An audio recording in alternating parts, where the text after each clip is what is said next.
ప్రధానంగా అడ్వైజరీ కమిటీలో మీరు చేసిన సేవలు చాలా గొప్పవి అని చెప్తూ ఉంటారు. అది కూడా 2006 అండ్ 2007 ప్రాంతంలో అనుకుంటాను. మీరు తర్వాత లోక్సత్తా ప్రారంభించేప్పుడు కూడా సోనియా గాంధీ గారు మీరు ప్రారంభించిన పొలిటికల్ పార్టీ పట్ల చాలా ఆసక్తి చూపించారు. చాలామందిని అడిగేవారట, ఇక్కడ నుంచి వెళ్ళిన వాళ్ళు, జయప్రకాష్ గారు పార్టీ స్టార్ట్ చేశారట కదా ఏమిటని అని మీడియాలో చదివేవాళ్ళం మేము. అది ఎలా ఉండేది సార్? నేషనల్ అడ్వైజరీ కమిటీలో మీ పాత్ర ఎలా ఉండేది? సోనియా గాంధీ గారుతో మీరు ముఖాముఖి ఎదురైన సందర్భాలు ఎలా ఉండేవి? సోనియా గాంధీ గారుతో అక్కడ పనిచేసే ముందే అరుణ్ జైట్లీ గారు, ఈనాటి న్యాయశాఖ మంత్రి రవిశంకర్ ప్రసాద్ గారు, ఎల్కే అద్వానీ గారు, వీరితో చాలా సన్నిహితంగా ఎన్డీఏ ప్రభుత్వంలో పనిచేశాను. ఓకే. దానివల్ల 2002-2003లో దేశంలో చాలా మార్పులు వచ్చినాయి. 91వ రాజ్యాంగ సవరణ నేను వీరందరితో కూర్చోబెట్టి అది సాధించాను. ఓకే. అలాగే రాజకీయ పార్టీల ఎన్నికల నిధుల చట్టం పూర్తిగా నేను వారితో కూర్చున్నప్పుడు కాంగ్రెస్ పార్టీ, బీజేపీ ఇద్దరిని కలిపి ఒప్పించి ఏకగ్రీవంగా సాధించాను. ఓకే. అలాగే ఈ నేర చరిత్ర వివరాలు బయట పెట్టేది ఆ ఉద్యమం హైదరాబాద్ నుంచి ప్రారంభమైంది, లోక్సత్తా నుంచి. ఆ చట్టం నేను పోరాడి అప్పుడు వాజ్పేయి ప్రధానమంత్రిగా ఉండగా మన అబ్దుల్ కలాం గారు, ఆయన అంతకు మునిపే నాకు పరిచయము, ఆయన నేను కొన్ని బోర్డుల్లో ఉన్నాం, పనిచేసాం స్వచ్ఛంద సంస్థల్లో, తర్వాత పనిచేసాం రాష్ట్రపతి అయిన తర్వాత కూడా, పదవి నుంచి బయటకు వచ్చాక కూడా ఆయన నొప్పించి అది ఆర్డినెన్స్ వెనక పంపించి ఫైనల్గా సుప్రీంకోర్టుకు పోయి ఆ చట్టాన్ని సాధించాం.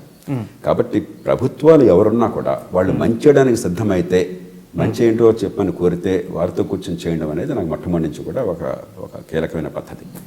దానిలో భాగంగానే ముందు నేను కాదన్నా కూడా ఆమె నా మిత్రుడు మాధవచవాన్ని హైదరాబాద్ దాకా పంపించి, మీరేమిటో తెలుసు, మీరు కాంగ్రెస్ పార్టీకి వ్యతిరేకమని తెలుసు, వంశపారంపర్య పాలనకు వ్యతిరేకమని తెలుసు, ఎమర్జెన్సీకి వ్యతిరేకమని తెలుసు, కానీ మీలాంటి వాళ్ళు కావాలని కోరుకుంటున్నాం అని చెప్పని కోరితే నేను ఒప్పుకున్నాను.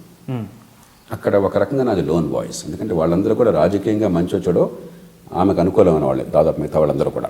వారు ప్రత్యక్షంగా రాజకీయాల్లో పాల్గొపోయినా కూడా వారి పార్టీకో వారికో బాగా అనుబంధం ఉన్నవాళ్ళు, చెప్పగలిగేవాళ్ళు, దూరంగా ఉన్నవాడిని. ఆ టైంలోనే నేను ఎన్ఎస్ఏలో ఉండగానే ఇప్పుడున్న ఆర్థిక మంత్రి అరుణ్ జైట్లీ కావాలని హైదరాబాద్ వచ్చి నన్ను, నా బృందాన్ని కలిశారు ఇక్కడ. అంటే అంత నమ్మకం రెండు పక్కల ఉంది, పక్షపాతాలకు అతీతంగా. కాబట్టి నిష్కర్షగా నేను నిలబడి పోరాడేవాడిని ఎన్నో అంశాల మీద. దేశ ప్రయోజనానికి భంగం కలుగుతుంది అనుకుంటే నిర్మోహమాటంగా నిలబడి పోరాడేవాడిని. గొప్ప దాదాపు ఒంటరి వాయిస్ అయిపోయింది నాది. ఇద్దరు ముగ్గురు నాకు నా భావాలు ఏకీభవించడానికి కూడా మౌనంగా ఉండేవాళ్ళు, మిగిలిన వాళ్ళంతా నాకు తీవ్రంగా వ్యతిరేకంగా ఉండేవాళ్ళు. కాబట్టి అక్కడంతా కూడా మిగతా వాళ్ళు వర్సెస్ నేను, దానిలో వ్యక్తిగతమైన విభేదాలు ఏం లేవు. వాళ్ళందరూ మంచి, నాకు అప్పటికిప్పటికీ నాకు చాలా మంచి మిత్రులు. వాళ్ళందరూ కూడా దేశం కోసం చాలా త్యాగం చేసిన వాళ్ళు, మహామహులు. కానీ ఏంటంటే వారి భావజాలం కానీ తాత్విక చింతన కానీ ఒక రీతిలో ఉండేది. నేను ఆ రీతిని అంగీకరించను. ప్రజలకు మంచి జరగాలన్న విషయంలో అందరికీ ఏకాభిప్రాయం ఉంది, కానీ ఎలా జరగాలన్న విషయంలో ఏకాభిప్రాయం లేదు. మౌలికంగా తేడా ఉంది. నేను ఇప్పుడు విద్య, ఆరోగ్యం, ఉపాధి వల్ల బేదరకం పోతుంది తప్ప తాత్కాలికమైన తైలాల వల్ల కాదని నా నిరంతర పోరాటం అయితే. వాళ్ళేమో తాత్కాలిక ఇచ్చేద్దాం, వచ్చేద్దాం, దీనిలో పడుతున్నారు. మౌలికంగా అక్కడ విభేదం అక్కడ వచ్చింది మేడం మా ఇద్దరికి ప్రస్తుతం అండి. కానీ నాది మైనారిటీ వాయిస్ అయినా కూడా, ఒకే గొంతు అయినా కూడా నా మాట విలువనిచ్చారు. ఓకే. అక్కడ ఏంటంటే ఎంతమంది చెప్పారని కాకుండా ఈ వాదనలో బలం ఏముంది, ఆధారాలు ఏమన్నా ఉన్నాయా, తర్కం ఏముందని చెప్పని దానికి విలువనిచ్చారు. ఆనాటి ప్రధానమంత్రి కానీ, ఆనాటి మరి ఎన్ఐసి చైర్పర్సన్ కానీ విలువనిచ్చారు. కాబట్టి కొంతమేరకైనా నా మాట నెగ్గింది. ఒక స్థాయి వచ్చి, ఒక దశ వచ్చిన తర్వాత ఇక దీనివల్ల వచ్చే ఫలితం చాలడం లేదు. ఈ ప్రజల్లో చైతన్యం మరింత పెరగాలని చెప్పంటే ఒక 5-10% ఉన్న ఓటు కనుక మనం సాధించగలిగితే నిరంతరం, ఈ పార్టీలు మరింత మేలుకుని వేగంగా తీసుకొస్తే మనం బతిమిలాడి ప్రతిరోజు పోరాడి ప్రయత్నం చేస్తున్నాం. అలా కాకుండా 10% జనం సిద్ధంగా ఉన్నారు, ఇదిగో యువత సిద్ధంగా ఉన్నారు దేశంలో మార్పు, ఈ మీ పార్టీలు మారకపోతే ఎట్లా అని చెప్పిన గట్టిగా సంకేతం చూపెడితే మరింత వేగంగా మారుతుందన్న భావం చాలామంది వ్యక్తం చేస్తే దానికి ప్రకారం ఇంకా లాభం లేదని గౌరవంగా బయటకు వచ్చాను. బయటకు వచ్చినప్పుడు నేను ఎవరిని తిట్ల. మామూలుగా మన దేశంలో రాజీనామా చేసినప్పుడు అందరినీ బూతులు తినడం అలవాటు. మీరు హీరోగా అవడం కోసం వారిని చాలా గౌరవంగా వచ్చేసి వారిని చాలా గౌరవంగా చూశారు. ఎందుకంటే ఒక సభ్యత, సంస్కారం అనేది చాలా అవసరం.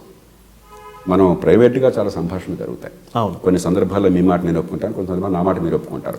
నేను బయటకు వచ్చి ప్రైవేట్గా మాట్లాడిందంతా కూడా బయట బహిరంగం చేసి దానిలో నేను హీరోగా చలామని మిమ్మల్ని విలన్గా చేయడం అనేది నా దృష్టిలో సంస్కారహీనమైనటువంటి ప్రవర్తన. అయితే తాత్కాలికంగా దానివల్ల రేటింగ్స్ వస్తాయి, తాత్కాలికంగా జనం అంతా చూస్తారా గొప్ప హీరోరా అనుకుంటారు, కానీ అలాంటి వాళ్ళకి పలుకుబడి ఉండదు, నిజంగా దీర్ఘకాలంలో ప్రజలకి విశ్వాసం ఉండదు, వ్యవస్థ వాళ్ళని గౌరవించదు. Friends, watch my exclusive interview with Yamuna Kishore on iDream.